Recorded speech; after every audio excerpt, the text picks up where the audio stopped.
What's a story, amigos? This is Kino with some cool stories for today's story time. First, Julia Duffy reads a story about a little boy who likes new things now that he's 6. Now that I'm 6, this is my favorite kind of car.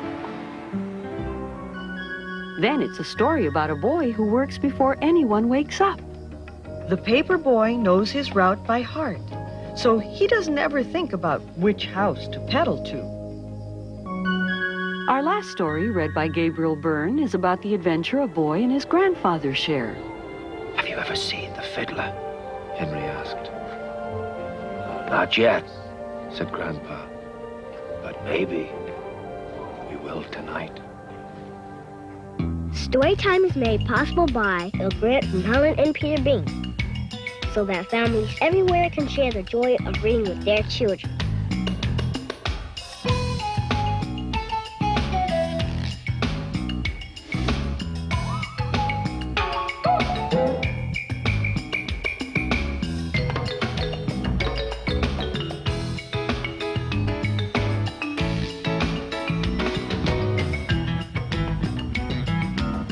Now, would you guys like to see some great pictures and listen to a fun story? Oh, yeah, sure. And it's called When I Was 5. And the pictures and the words are by Arthur Howard. When I was 5, I wanted to be an astronaut.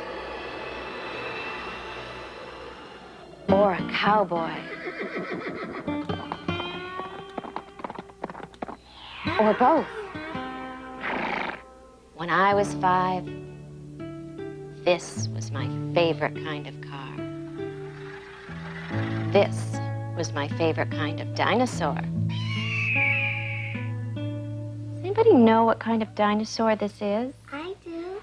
What is it? Pterodactyl. That's right, pterodactyl. This was my favorite secret hiding place. And this was my best friend, Mark. Mark had a dog named Peggy. And a brother who used bad words. Tushy.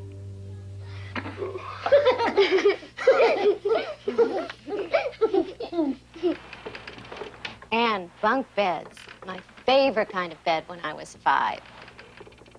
Now I'm 6. And I want to be a Major League Baseball player.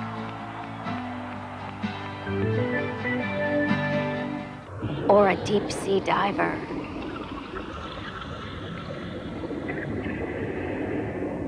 Now that I'm 6, this is my favorite kind of car.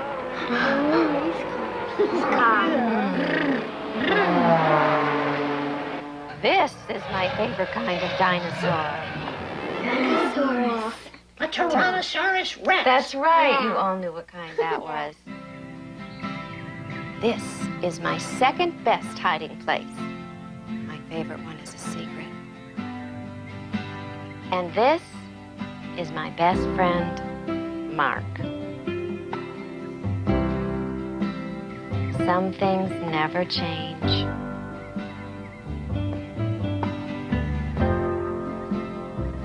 The end. Did you like that story? Yeah. What changed for the boy after he was 6? He liked a different kind of car, which was a race car. Mm-hmm. Yeah. He liked his other hiding place. And he learned how to keep secrets. That's right. That's very big. Some important things changed. Did anything stay the same? His friend Mark. Yeah, Mark. You know what's the same with me? I loved stories when I was 5, and I absolutely know I'm gonna love them when I'm 105. Me too. How about you guys? Yeah!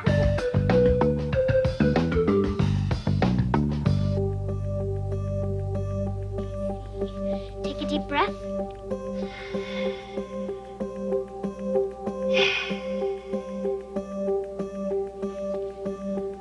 Gee, I wish you could have come to the library with us, Kathy. Julia read us a cool book. I'm sorry I missed it. It reminded me of things I liked when I was 5 years old. I still like some of the same things now, but I also like different things, too. Oh, yeah. When I was 5, my favorite thing was my stuffed animal collection. But now my favorite thing is my doctor kit. And my favorite thing was my fireman's cap. But now it's my astronaut uniform. Okay, your heart's fine. Now say, Okay. I wonder where Lucy is. She was supposed to be here. Did someone call me? I'm Lucy. Come on, kids. Hi, Lucy. Hi, Lucy. Hi, Kathy and Kino. This is Kyle, and this is Casey. Oh, hi, Casey. Hi, Kyle. Hi. Say, Lucy, Yes. do you still like the same things you liked when you were a little girl? Well, I like some of the same things, like hot chocolate with marshmallows and drawing pictures and, of course, my friends and family. But I also like new things, too, things that I hadn't discovered when I was little. Gee, I wonder if I'll always want to be an astronaut. I think I'll always want to be a doctor. Well, lots of things change as you get older, but some things stay the same. I brought a book about a little boy who has a job he loves. And why don't you listen and see if it's something you'd like to do? Oh, what kind of job is it? Oh, it's very important. It's called The Paper Boy, and it's by Dave Pilkey. The mornings of The Paper Boy are still dark, and they are always cold, even in the summer. And on these cold mornings, the paper boy's bed is still warm, and it is always hard to get out. Even for his dog. But they do. And softly, they step down the quiet hall, past the door where the paper boy's father and mother are sleeping, past the door where his sister is asleep, and down to the kitchen where they eat from their bowls. And out to the garage where they quickly fold their papers, snapping on green rubber bands and placing them in a large red bag. It's hard to ride a bike when you're loaded down with newspapers, but the paper boy has learned how to do this, and he is good at it. The paper boy knows his route by heart, so he doesn't ever think about which house to pedal to. Instead, he is thinking about other things, big things and small things, and sometimes he's thinking about nothing at all. His dog, too, knows this route by heart. He knows which trees are for sniffing. He knows which bird baths are for drinking, which squirrels are for chasing, and which cats are for growling at. All the world is asleep, except for the paper boy and his dog. And this is the time when they are the happiest. But little by little, the world around them wakes up. The stars and the moon fade away, and the skies become orange and pink. And when the paper boy has delivered his last newspaper, he and his dog race home, and his empty red bag flaps behind him in the cold morning air. Soon, they are back home. It is still dark inside, but the sounds of morning are all around. His father and mother are awake and talking softly in their bed, and his sister is downstairs watching Saturday morning cartoons. And back inside his own room, the paper boy pulls down his shade and crawls back into his bed, which is still warm.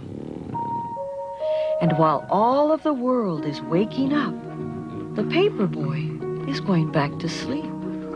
And his dog is sleeping too. Their work is done. And now is the time for dreaming.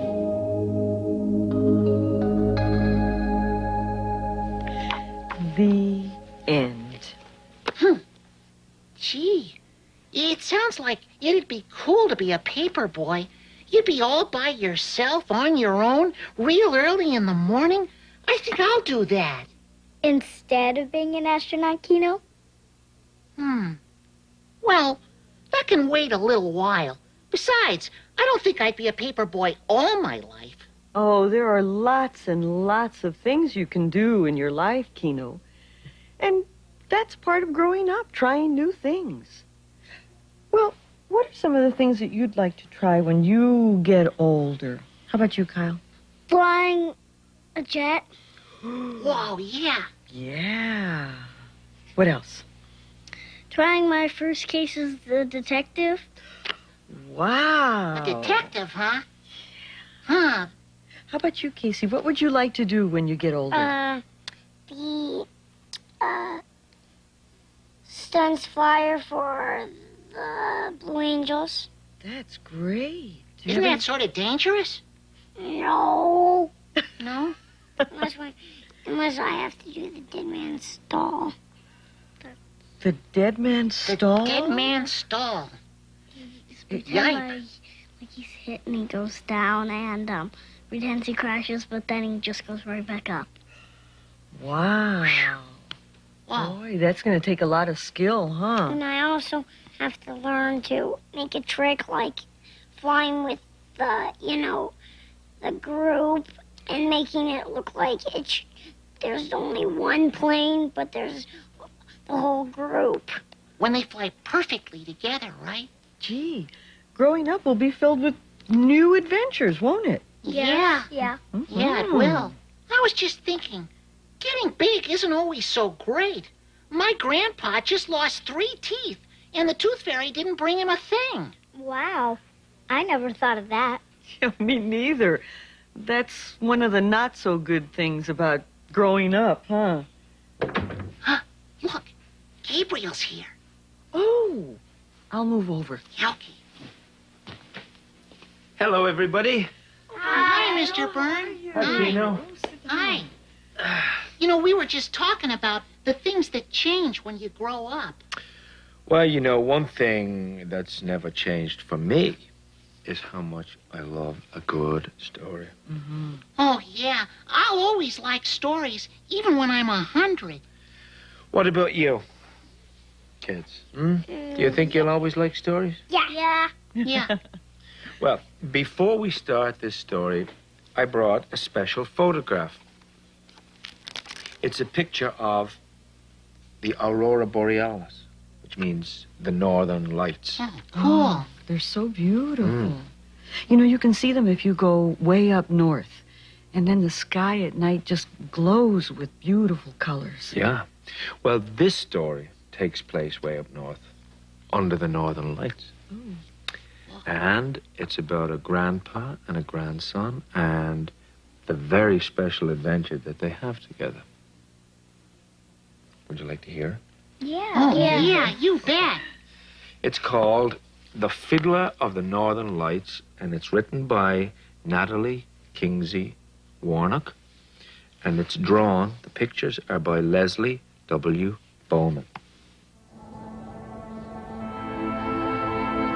Far to the north, where wolves howl at the moon, and the stars hang so low and bright, it seems you could hop from one to the other like rocks in a stream. The old folks say that strange and wondrous things sometimes happen. The Pepin family lived in the North Woods along the wild St. Maurice River. Mama, Papa, Armand, Alice, and Henry, who was 8 years old. So far, nothing strange or wondrous had happened to Henry. that he knew something might because Grandpa Pepin had told him so. Henry loved the little cabin and the wild, tumbling river that was never out of ear or mind. But most of all, he loved when Grandpa Pepin came whistling through the woods to visit. The dark winter days didn't seem so long or lonely when Grandpa Pepin was there, telling his stories of the North Woods, legends he'd heard as a boy of the great white owl, Hibou Blanc, or the terrible loup-garou, who was part man and part wolf. Some of Grandpa's stories were scary, and some were not, but Henry knew them all by heart. Did you know that rabbits come out to dance on moonlit nights?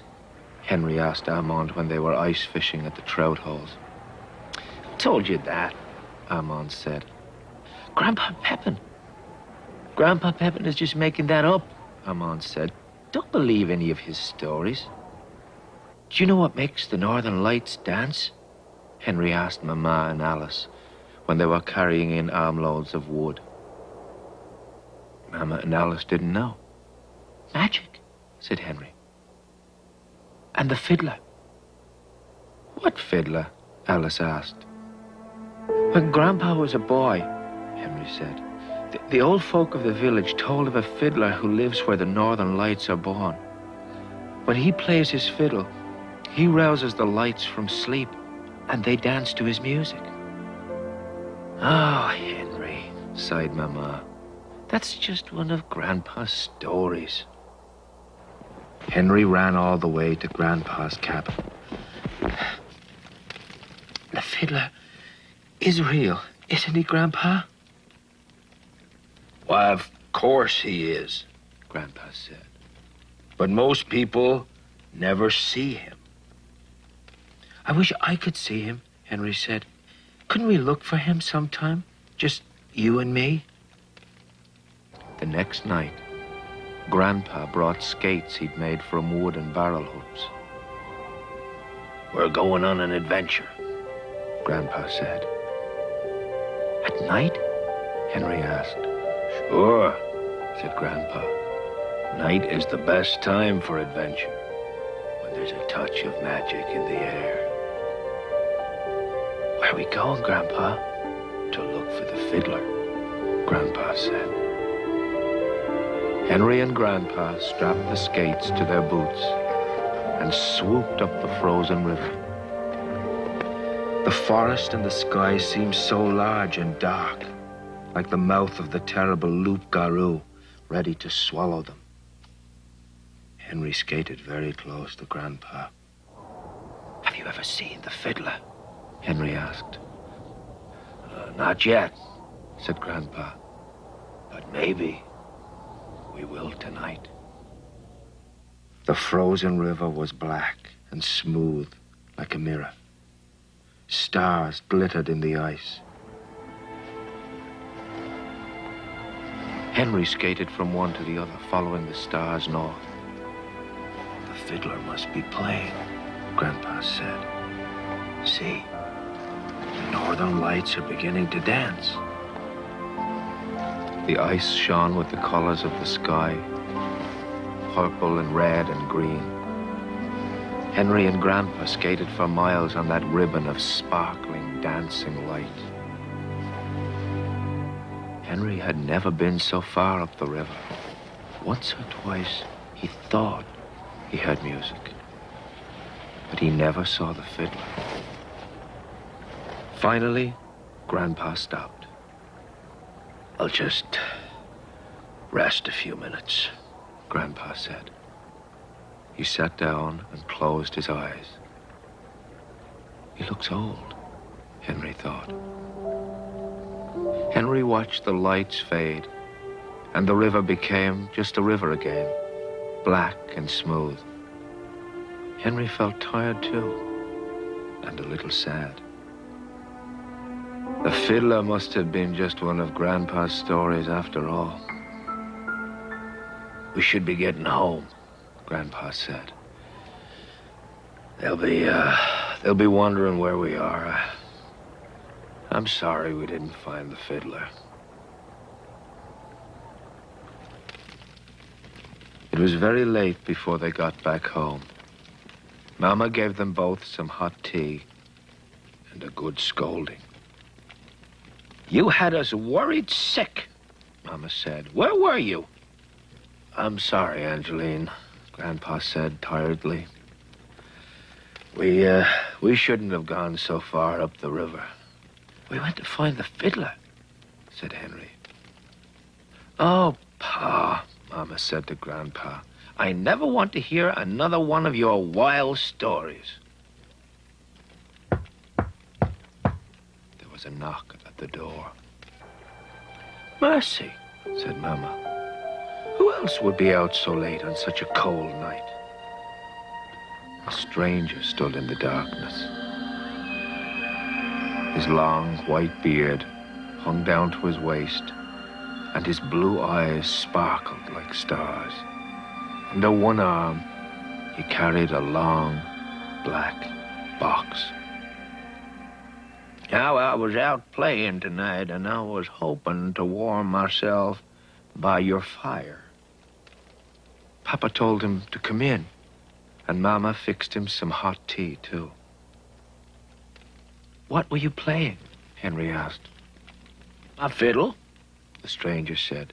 Would you like to hear it? Henry and Grandpa smiled at each other. We sure would, said Grandpa. The stranger opened the box and picked up a black fiddle that gleamed in the candlelight. We followed the lights up the river, Henry said. Can you make them come out again tonight? The stranger lifted the fiddle to his chin and began to play.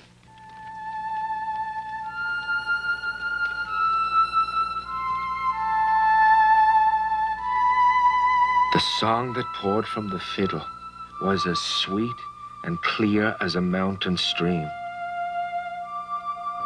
As it flowed out into the night, filling up the dark spaces of the sky, the northern lights began to dance.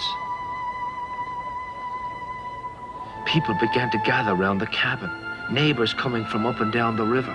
No one on all the wild St. Maurice had ever heard such music, and all who listened knew they'd never hear such music again. The bright lights leaped from the darkness, spinning and twirling like dancers in their finest gowns. When the neighbors saw how the lights swayed to the music, they were frightened. Don't be afraid, the fiddler said. I shall play my fiddle and you shall dance all night. Soon people filled the cabin to bursting. Chairs and stools were pushed aside to make a dancing floor. The walls rattled with the thumping of feet and the fiddler's music, while the northern lights burned overhead.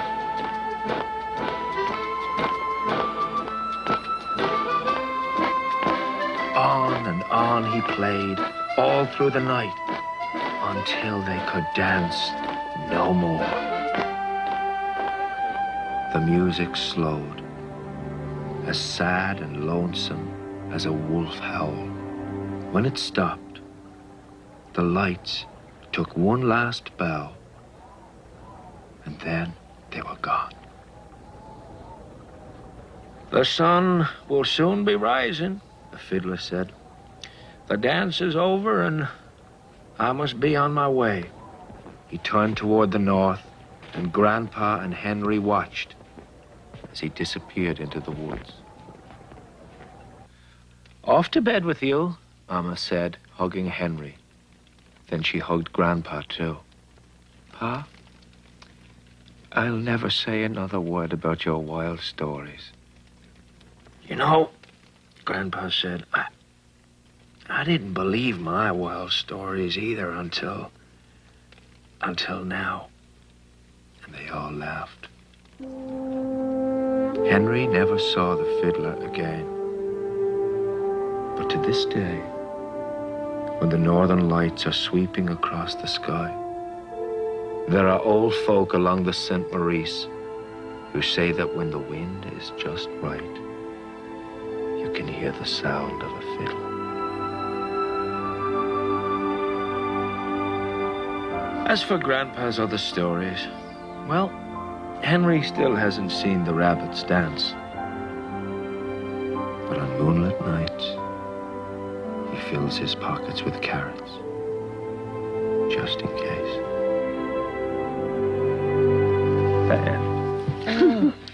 Oh, wow.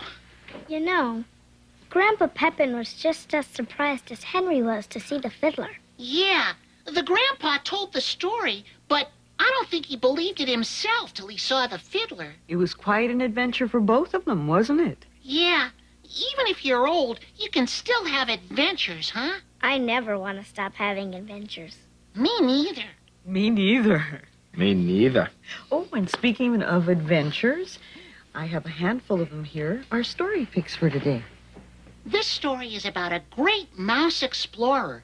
Livingstone Mouse is his name. Growing up takes Livingstone on a great adventure to find the best place in the world to live. And I picked a book called Isla.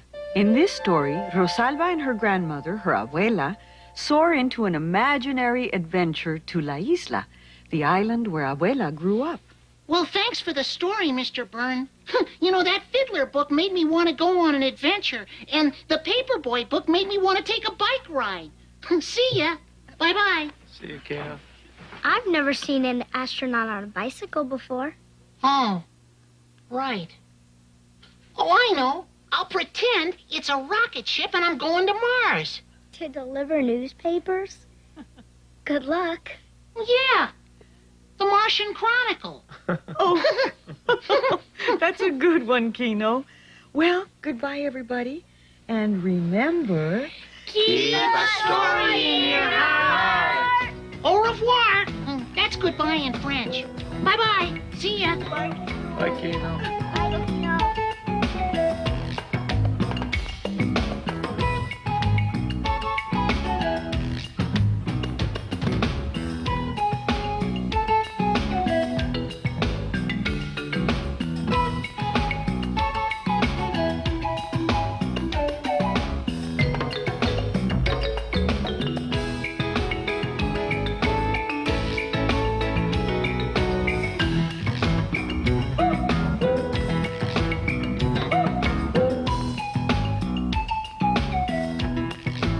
Today's Storytime books are When I Was 5 by Arthur Howard, The Paperboy by Dave Pilkey, Fiddler of the Northern Lights by Natalie Kinsey Warnock, illustrated by Leslie W. Bowman, Livingstone Mouse by Pamela Duncan Edwards, illustrated by Henry Cole, and Isla by Arthur Doros, illustrated by Elisa Clevin.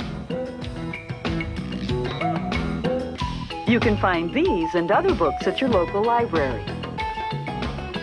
Storytime is made possible by the grant from Helen and Peter Bain, so that families everywhere can share the joy of reading with their children. Storytime is a production of KCET Los Angeles.